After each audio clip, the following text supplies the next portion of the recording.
देहरादून में बीजेपी संगठन ने किया मीडिया कार्यशाला का आयोजन। कार्यशाला में सीएम पुष्कर सिंह धामी ने प्रदेश अध्यक्ष मदन कौशिक के साथ की शिरकत।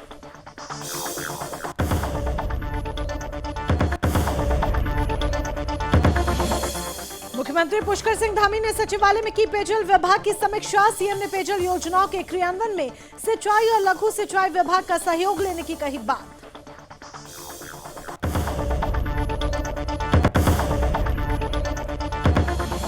मुख्यमंत्री धामी ने शिक्षकों की समस्याओं के समाधान का दिया आदेश। शिक्षक संगठनों का मांगा सहयोग। मुख्यमंत्री ने की संगठनों से शिक्षा के गुणात्मक विकास में सहयोग की अपेक्षा।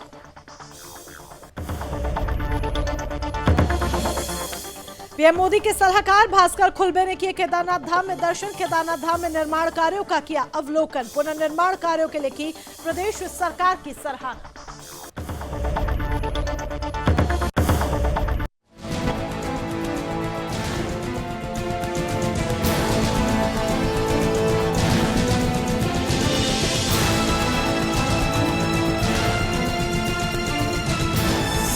आप देख रहे हैं सुदर्शन न्यूज।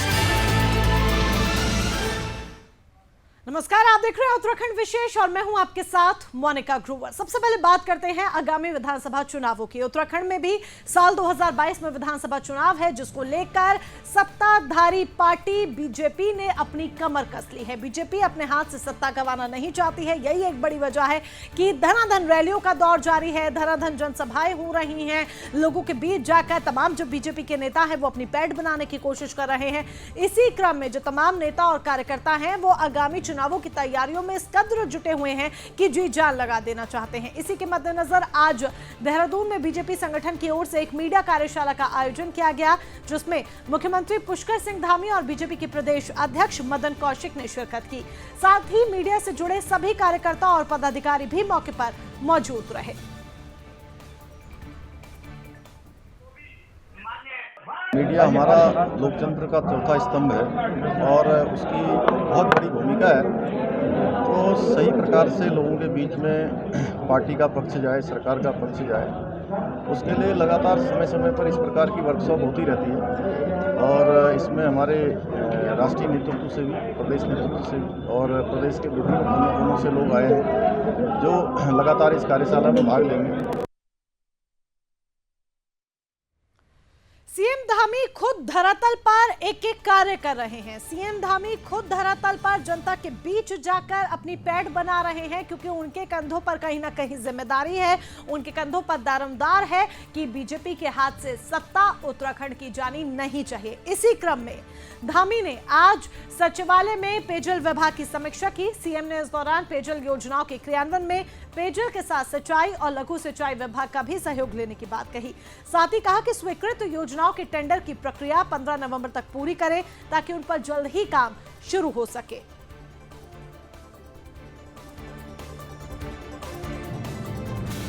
एक तरफ जहां देहरादून के इस कार्यक्रम में सीएम ने शिरकत की, तो वहीं दूसरी तरफ धामी ने राजकीय शिक्षक संघ की समस्याओं के समाधान पर बल देते हुए शिक्षक संगठनों का भी सहयोग किए जाने के निर्देश जारी किए।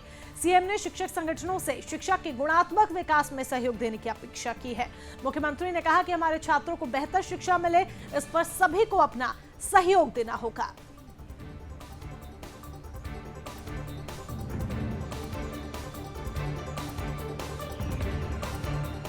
देश के प्रधानमंत्री नरेंद्र मोदी के सलाहकार भास्कर खुल्बे आज अपने निर्धारित कार्यक्रम के तहत केदारनाथ धाम दर्शन करने पहुंचे, जहां पर तीर्थ पुरोहितों, उत्तराखंड चारधाम देवस्थानम प्रबंधन बोर्ड, जिला प्रशासन ने उनका स्वागत किया।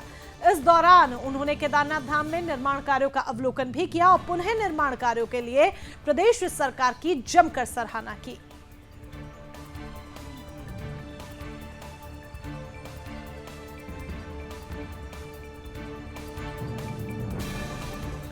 एक ऐसी मां जिसका बेटा फौज में देश की रक्षा कर रहा है, एक पोता जो अपनी दादी को श्राद्ध के मौके पर तर्पण दे रहा था, और दिव्यांग जिसका कोई सहारा नहीं है। उन्हें बिना समय दिए प्रशासन ने पुलिस के सहयोग से जबरन उठाकर आशियाने पर बुलडोजर चलाकर उनका आशियाना ही उजाड़ दिया।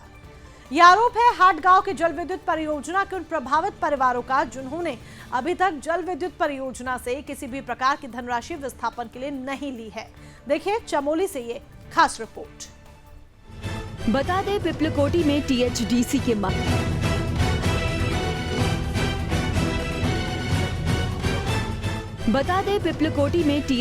के माध्यम से एक जल विद्युत परियोजना का निर्माण किया जा रहा है, जिसके लिए हॉट गांव के साथ ही अन्य गांव की भूमि को भी अधिग्रहित किया गया। हॉट गांव से कई परिवार ने स्वैच्छिक विस्थापन के आधार पर अन्यत्र चले गए हैं, लेकिन कई परिवार अब भी ऐसे हैं जो गांव में ही रह रहे हैं, जिन्होंने विस्थापन के लिए मना कर दिया था और जल विद्युत योजना से किसी भी प्रकार की धनराशि नहीं ली है। चमोली तहसील प्रशासन पुलिस बल को लेकर गांव पहुंचा और जेसीबी चलाकर सभी घरों को तोड़ना शुरू कर दिया। फौजी की माता नर्मदा देवी बताती हैं कि वे अपने मवेशियों के लिए चारा लेने जंगल जाने की तैयारी कर रही थी कि तभी पुलिस की महिला सिपाहियों ने आकर उन्हें जबरन गाड़ी में बैठाया और पुलिस थाने ले आए और इस बीच प्रशासन ने जेसीबी से उनका घर तोड़ डाला। वहीं प्रभावित मुकेश गहरौला रोते हुए बताते हैं कि हिंदू धार्मिक परंपरा के अनुसार वे अपने दादी का श्राद्ध करने के लिए तर्पण देने की तैयारी कर रहे थे कि तभी पुलिस ने उन्हें और उनकी पत्नी को घर से उठाकर पुलिस थाने ले आई और उन्हें इतना भी समय नहीं दिया कि वे अपने पितरों का तर्पण दे पाते, जिसका उन्हें आजीवन मलाल रहेगा। प्रशासन से तो हमें कोई उम्मीद है नहीं, क्योंकि पूरा प्रशासन, जिला प्रशासन वहाँ पे था और उनसे हम गिड़गिड़ाते रहे कि हमको 3 दिन का टाइम दीजिए, यदि आपको हमको हटाना ही है तो हम अपने सामान को तरीके से व्यवस्थित रूप से पैक कर सकें और जहाँ पे ये व्यवस्था करते हैं वहाँ पे जाएंगे, लेकिन इन्होंने ऐसा कुछ किया नहीं। वहीं अपनी सफाई में ग्राम प्रधान ने क्या कहा, आप भी सुनिए।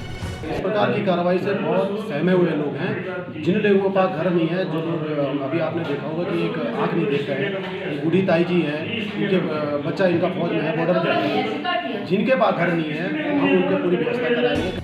हालांकि प्रशासन ने हाट गांव में जाकर बुलडोजर से आवासीय मकानों को तोड़ तो दिया, लेकिन यहाँ सवाल ये खड़ा होता है कि जब स्थानीय विधायक, जनप्रतिनिधियों और जिलाधिकारी की मौजूदगी में 3 अक्टूबर तक का समय ग्रामीणों को दिया गया था, तो किस आधार पर ये कार्रवाई की है? स्वैच्छिक विस्थापन समझौते का पालन क्यों नहीं किया गया?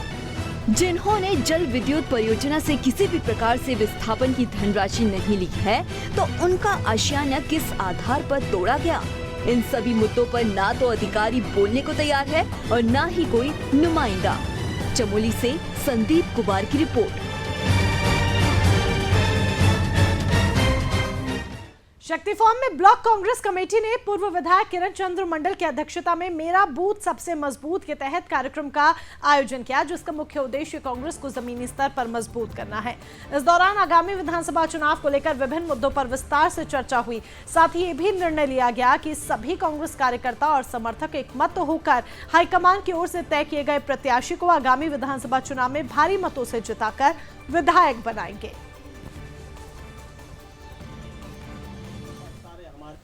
प्रदेश प्रभारी जी का, प्रदेश अध्यक्ष जी का, नेता प्रतिपक्ष का माननीय हरीश रावत जी का निर्देश है कि अपने अपने विधानसभा क्षेत्र में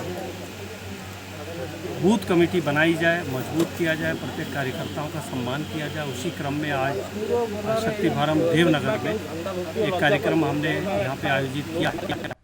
उधम सिंह नगर जनपद के शक्ति फॉर्म अरविंद नगर में मानव चिकित्सा शिविर लगाया गया, जिसमें मरीजों को निशुल्क जांच, परामर्श और दवाइयां बांटी गई। शिविर में सीएचसी के डॉक्टर गौरव ने 84 मरीजों का परीक्षण कर निशुल्क दवा दी।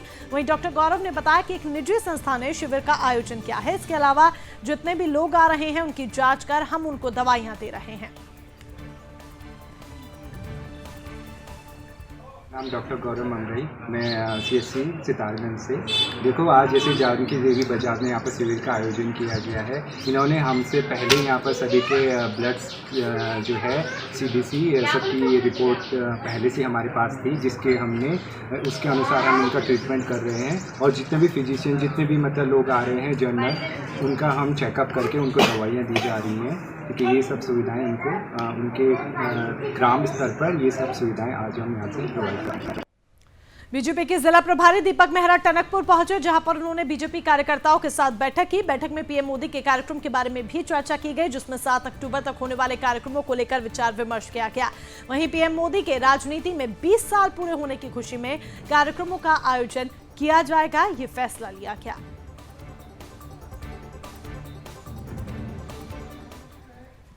देखिए, आज जो हम लोगों की बैठक हुई उसका मुख्य उद्देश्य था कि 17 सितंबर से लेकर 7 अक्टूबर तक 17 तारीख को हमारे आदरणीय प्रधानमंत्री नरेंद्र मोदी जी का जन्मदिवस है और 7 अक्टूबर को उन्होंने अपने राजनीतिक जीवन में गुजरात में मुख्यमंत्री के तौर पे और पूरे देश में प्रधानमंत्री के तौर पे 20 साल पूरे किए। उधर दूसरी तरफ टनकपुर में चर्चा परिचर्चा विचार गोष्ठी का भी आयोजन किया गया, जिसमें बनबसा क्षेत्र से जुड़ी समस्त समस्याओं के बारे में विचार विमर्श हुआ। इसी कड़ी में विचार गोष्ठी के आयोजक मदन महन ने बताया कि टनकपुर क्षेत्र आज अन्य क्षेत्रों के मुकाबले पिछड़ता जा रहा है, जबकि अन्य क्षेत्र आगे निरंतर प्रगति पर है, जिसको लेकर यह आयोजन किया गया है। टनकपुर बनबसा क्षेत्र को जो है प्रकृति ने तो सजाया संवारा है, लेकिन आज़ादी के 7 दशक बाद भी यह क्षेत्र विकास से अछूता है, जबकि इस शहर के साथ बसे हुए हल्द्वानी और रामनगर विकास के मामले में जो है कई आगे निकल चुके हैं। तो आज इस गोष्ठी का हमारा उद्देश्य ये है कि हल्द्वानी और रामनगर की तर्ज पर जो है टनकपुर मंडी का भी विकास हो, जो कि आज से लगभग 100 साल पहले बसी हुई थी, अंग्रेजों के द्वारा बसाई गई थी। इसी उद्देश्य को लेकर आज हम यहाँ पर विचार गोष्ठी करते हैं। नई टिहरी के नगर पालिका क्षेत्र में सड़कों का बुरा हाल है, जिसके चलते कई वाहन चालक बड़े बड़े गड्ढों के कारण चोटिल हो जा रहे हैं। इस संबंध में नगर पालिका के अधिशासी अधिकारी राजेंद्र सिंह सजवान ने बताया कि हमने नगर पालिका क्षेत्र की सड़कों को पेंटिंग और दुरुस्त करने के लिए लोक निर्माण विभाग को बजट उपलब्ध करा दिया है, जो कि उनकी ओर से ही इन सड़कों को ठीक किया जाएगा।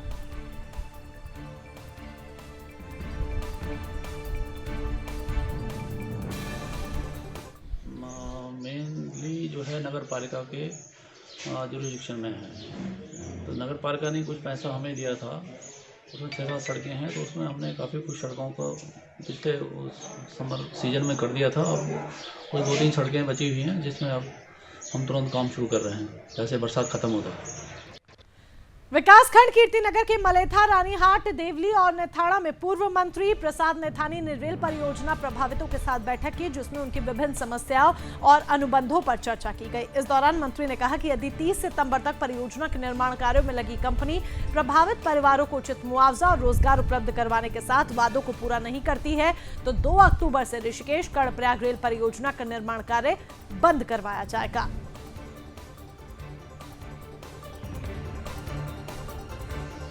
कांग्रेस के राष्ट्रीय सचिव और मंगलौर से विधायक काजी निजामुद्दीन धर्मनगरी हरिद्वार पहुंचे, जहां पर कांग्रेसियों ने उनका भव्य स्वागत किया। इस दौरान कांग्रेस के राष्ट्रीय सचिव काजी निजामुद्दीन ने पूरे राज्य के साथ हरिद्वार की 11 विधानसभाओं पर भारी मतों से आगामी विधानसभा चुनाव में कांग्रेस की जीत का दावा किया। कांग्रेस के राष्ट्रीय सचिव के अनुसार परिवर्तन यात्रा में जो जन समर्थन हरिद्वार में कांग्रेस पार्टी को मिला है, उससे साफ जाहिर होता है कि जनता ने कांग्रेस को जिताने का मन बना लिया है और अब 2022 के चुनाव में कांग्रेस भारी मतों से जीतकर राज्य की सत्ता में दोबारा से वापसी करने जा रही है।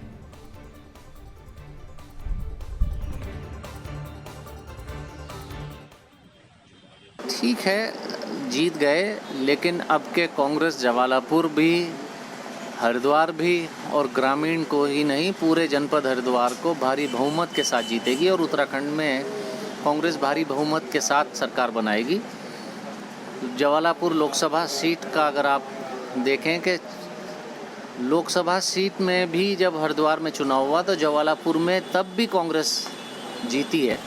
देखिए, वो खाली विधायक ही नहीं, राष्ट्रीय सचिव हैं कांग्रेस के, और जो हालात इन 7-8 सालों में बीजेपी के शासन में राष्ट्रीय स्तर से लेकर प्रदेश सरकार तक बेरोजगारी, महिला उत्पीड़न, छात्रों का शोषण और सांप्रदायिक एक माहौल खराब किया गया। चुनावी दंगल 2022 को लेकर अब मुख्य भूमिका निभाने वाले व्यापारी संगठन भी सक्रिय होने लगे हैं, जिसकी शुरुआत कुमाऊं के प्रांतीय व्यापार मंडल ने की और काशीपुर में नई कार्यकारिणी का गठन किया। वहीं काशीपुर पहुंचने पर कुमाऊं मंडल प्रभारी अश्विनी छाबड़ा ने सभी पदाधिकारियों का स्वागत किया। साथ ही पूरे कुमाऊं में युवा व्यापारियों को जोड़ने के लिए सभी नगर अधीक्षकों को निर्देश दिए। इस दौरान उन्होंने कहा कि कोरोना काल में संकट से जूझ रहे व्यापारियों की समस्याओं को लेकर जल्द ही रुद्रपुर में कार्यक्रम का आयोजन किया जाएगा।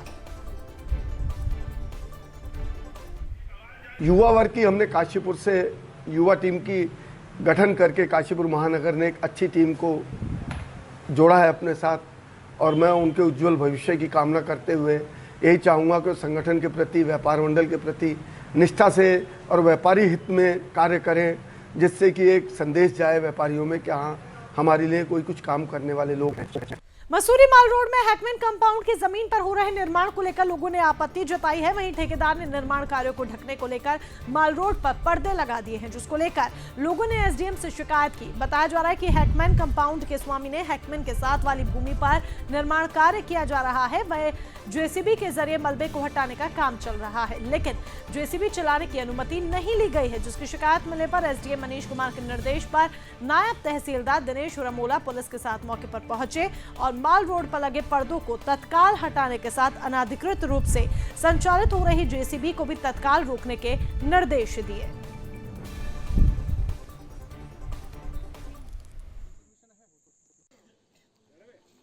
जो अभी मैं मौके पे आके देख रहा हूँ, इनके द्वारा जो मुझे बताया गया कि इस ज़मीन पर जहाँ इनका जेसीबी चल रहा है, इसकी इनका अनुमति नहीं ली गई है और इनका ये बताना है कि नक्शा पास है। नक्शा हालांकि इन्होंने अभी दिखाया नहीं है, लेकिन जो व्यू पॉइंट इन्होंने दबाया वो नगर पालिका की संपत्ति पे इन्होंने जाली लगा दी है, तो उसको हटाने के तत्काल निर्देश दे दिए गए हैं। संबंध में उच्च अधिकारी को दे दिया जाएगा, सूचित कर दिया जाएगा और जो भी उनके द्वारा कार्रवाई की जानी है। जो ना भू माफियाओं का और ये जो एमडीडीए वगैरह हैं, इनके कुछ ना कुछ बड़ी मिलीभगत से ये काम हो रहा है, क्योंकि जो रेजिडेंशियल बिल्डिंग है पॉइज कॉटेज, उसको इन्होंने कॉमर्शियल का कैसे पास कर दिया, जबकि हैकमैन होटल अलग है, पॉइज कॉटेज और सर्वेंट क्वार्टर अलग है। जहाँ पर निर्माण हो रहा है वो सर्वेंट क्वार्टर है और पॉइज कॉटेज है, वो कमर्शियल नहीं है। मेरे पास इसका वो क्या बोलते हैं, नगर पालिका से नक्शे हैं और 1938 का नक्शा, जिसमें साफ साफ लिखा हुआ है कि ये जो बिल्डिंग है ये कमर्शियल नहीं है। खबर अब मसूरी से है, जहां लगातार हो रही बारिश से जनजीवन अस्त व्यस्त हो गया है। मसूरी देहरादून मार्ग गलोली पावर हाउस के पास लगातार भूस्खलन होने से मार्ग बाधित हो रहा है। पहाड़ी का एक हिस्सा टूटने से, बड़ा हिस्सा टूटने से मार्ग बाधित हो गया, जिसके चलते स्थानीय लोगों को काफी परेशानी का सामना करना पड़ रहा है। वहीं सड़क के दोनों ओर वाहनों की लंबी कतारें लग गई हैं। लोक निर्माण विभाग ने करीब 1 घंटे की मशक्कत के बाद मार्ग पर आए मलबे और पत्थर को जेसीबी की मदद से हटाया।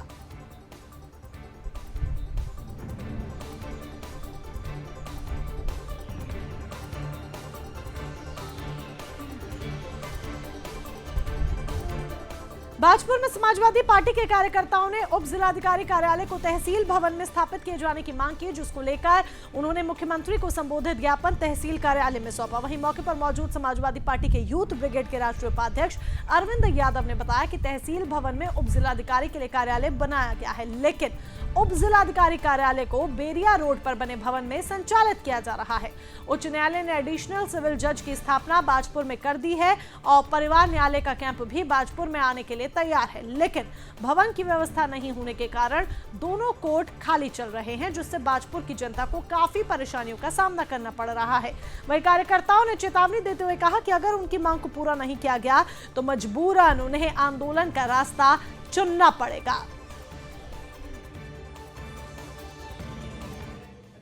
हम समाजवादी पार्टी के लोग माननीय मुख्यमंत्री महोदय को ज्ञापन देने के लिए तहसील बाजपुर में उपस्थित हुए हैं। तहसील बाजपुर का भवन बना है, जिसमें एसडीएम साहब का पूर्ण रूप से कार्यालय तैयार हो चुका है, लेकिन अभी एसडीएम साहब का जो कार्यालय है बेरिया रोड स्थित कोर्ट में है। हम समाजवादी पार्टी के लोग मांग करते हैं कि जो परिवार कोर्ट है और सिविल जुडिशियल जो कोर्ट है वो बाजपुर आने को तैयार है, और लेकिन बिल्डिंग की ना होने के कारण ये दोनों पेंडिंग है। हम मांग करते हैं जो एसडीएम कार्यालय है वो तहसील बाजपुर में किया जाए। बाजपुर पुलिस ने बीते कुछ महीने पहले चोरी हुए ट्रैक्टर ट्रॉली को पकड़ने में सफलता हासिल की है। साथ ही पुलिस ने एक आरोपी युवक को भी गिरफ्तार किया है, जबकि 2 आरोपी अभी भी पुलिस की गिरफ्त से फरार बताए जा रहे हैं। दरअसल बाजपुर की सीता कॉलोनी के निवासी के घर से बीते 3 महीने पहले अज्ञात चोरों ने ट्रैक्टर ट्रॉली चोरी की, जिसकी सूचना मिलते ही पुलिस छानबीन में जुट गई है। वहीं मुखबिर की सूचना पर यूपी के थाना डिडोली से चोरी हुए ट्रैक्टर ट्रॉली को पुलिस ने बरामद किया। फिलहाल पुलिस आगामी जांच पड़ताल में जुटी हुई है और दोनों फरार आरोपियों की तलाश की जा रही है। 20 जून को सीता कॉलोनी सुल्तानपुर पट्टी से ये एक ट्रैक्टर चोरी किया गया और उसके बाद इसमें रिपोर्ट दर्ज कराई गई है। लगातार हमारे यहाँ थाने से इसमें टीम बनकर लगातार हमने इसके बारे में सुरागसी पतारसी करने के बाद इसमें हमने एक टीम को अमरोहा उत्तर प्रदेश रवाना किया और ये चोरी किया ट्रैक्टर हमें वहाँ से बरामद हुआ है। दिनेशपुर थाना के अंतर्गत चक्की मोड़ गांव से एक मामला सामने आया जहां पर प्रशासन ने अतिक्रमण हटाने की कार्रवाई की है, जिसको लेकर आक्रोशित ग्रामीण कैबिनेट मंत्री अरविंद पांडे के आवास का घेराव करने ही जा रहे थे कि तभी प्रशासन ने मंत्री आवास से करीब 1 किलोमीटर पहले बैरिकेडिंग लगाकर उन्हें रोक दिया, जिसके चलते प्रशासन और ग्रामीणों में तीखी नोकझोंक हुई। सूचना मिलते ही जिले के तमाम आला अधिकारी घटनास्थल पर पहुंचे और मामले को जैसे तैसे शांत करवाया। इसी क्रम में एसडीएम एसबीएम रमेश चंद्र तिवारी ने कहा कि अतिक्रमण हटाने को लेकर जांच की जाएगी, जिसके चलते 2 दिन का समय ग्रामीणों को दिया गया है। 2 पक्षों में था, एक बुक्सा जनजाति के हमारे लक्षू सिंह हैं और एक प्रतिवादी पक्ष है कोशियारी। ज़मीन का मामला था। ज़मीन इन्होंने लोन लिया था, उस पर कर्जा नहीं चुका पाए तो बैंक ने उसको नीलाम कर दिया था। उसके तहत इनके एक गेट बनाया हुआ था, तो उस गेट को कल प्रशासन की टीम ने आके, उसमें तहसीलदार भी थे और पटवारी थे, इन लोगों ने उसको अवैध अतिक्रमण था उसको हटाया। तो उस विषय में लेके कल से ये लोग धरना प्रदर्शन कर रहे थे और आज ये लोग यहाँ पे आए। इन दोनों कछुआ तस्करी के मामले दिन ब दिन बढ़ते जा रहे हैं, जिसको लेकर वन विभाग और पुलिस विभाग ने चेकिंग अभियान चलाया, जिसके चलते दोनों टीमों ने मिलकर दुर्लभ प्रजाति के लगभग 24 कछुए पकड़े, साथ ही एक आरोपी को भी गिरफ्तार किया है, जिसके बाद पुलिस ने जिंदा कछुए को वन विभाग को सौंपा और गिरफ्तार आरोपी को जेल भेज दिया है।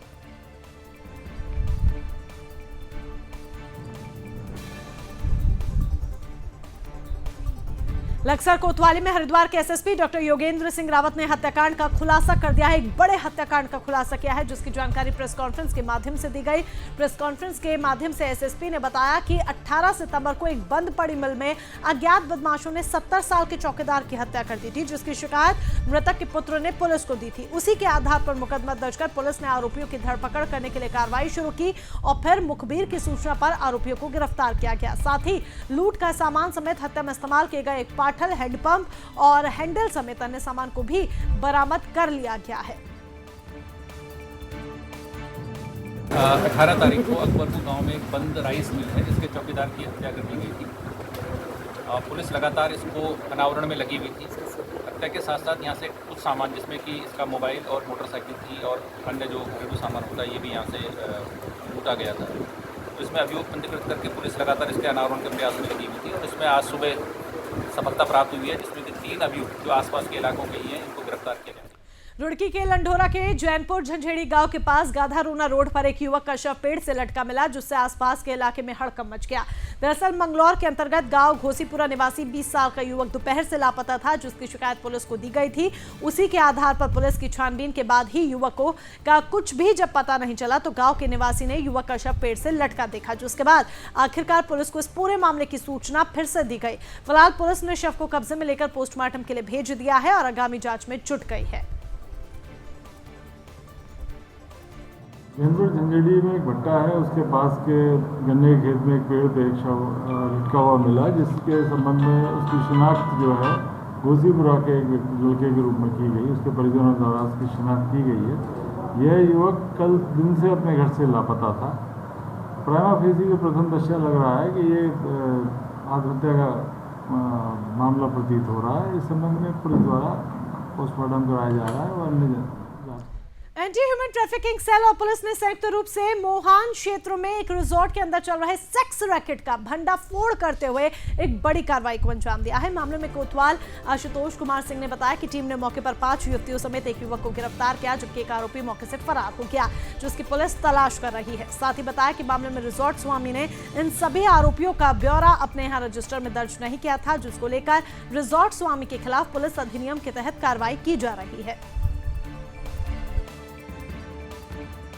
कल रात्रि में एंटी ह्यूमन ट्रैफिक सेल और कोतवाली रामनगर में सूचना प्राप्त हुई कि मोहान स्थित एक प्राइवेट रिसोर्ट में कुछ युवक युवतियाँ अनैतिक कार्यों में लिप्त हैं। जिस सूचना पर होटल में छापेमारी की गई, जहां पर 5 युवतियाँ व 1 युवक अनैतिक कार्य करते हुए पकड़े गए, जिनके विरुद्ध कोतवाली रामनगर में अनैतिक देह व्यापार निवारण अधिनियम के तहत अभियोग पंजीकृत करके 5 युवती व 1 युवक को जेल भेजा जा रहा है।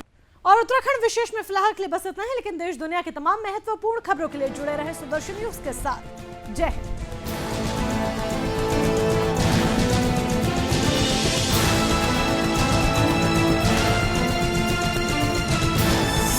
आप देख रहे हैं सुदर्शन न्यूज।